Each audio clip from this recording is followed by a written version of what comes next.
সম্পর্কের শুরুতে প্রিয় মানুষের মুখ দিয়ে বলা কথাগুলো শুনতে খুব ভালো লাগে, কিন্তু সম্পর্ক যখন পুরনো হয় তখন তার কথাগুলো শুনতে তিতো লাগে। তখন তার কথাগুলো শুনতে আর ইচ্ছে করে না, এটাই বাস্তব। প্রিয় মানুষটার মনে জায়গা করে নেওয়ার জন্য দরকার হয় তার প্রতি ভালোবাসা, তাকে যত্ন করা। কিন্তু একটা সময় পর তোমার এই প্রকৃত ভালোবাসার জন্যই তোমার প্রিয় মানুষটা তোমাকে কষ্ট দিবে, তোমাকে অবহেলা করবে। আমাদের জীবনের সবচেয়ে বড় ভুল হচ্ছে নিজের ফ্যামিলির পরিস্থিতি না বুঝে কাউকে ভালোবেসে ফেলা। 2, সমাজের মানুষরা কি বলবে এটা ভেবে কোনো পদক্ষেপ না নেওয়া। এই সমাজে সবথেকে সস্তা জিনিস কি জানো? সেটা হচ্ছে পরামর্শ।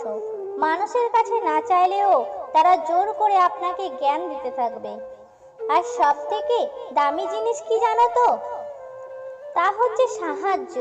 মানুষের মন হলো সময় নৌকো, মনেরা শখের পাল তুলে, আবার কখনো দুঃখের স্রোতে ভেসে কখনো চলে যায় সেই উপবাসের টানে, কখনো সে যে যায় কোনো এক অজানা অভিমানে।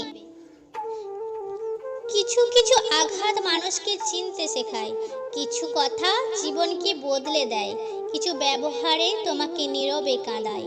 একটা জিনিস লক্ষ্য করে দেখবেন, মেয়েরা প্রথম দিকে যাদের পাত্তা দেয় না, শেষে তাদের প্রেমে পড়ে। যাকে হারানোর সবচাইতে বেশি, সেই সবার আগে হারিয়ে যায়। সবাই চলে যাবে, কষ্টের অবসান ঘটবে, বিপদ কেটে যাবে, সব কিছু ঠিক হয়ে যাবে, শুধু থেকে যাবে তোমার নোংরা ব্যবহারগুলো। একটা কথা তুমি খেয়াল করো, যে কাজ করে সে ভুল করে, যে কাজ করে না সে পরাচর্চা করে।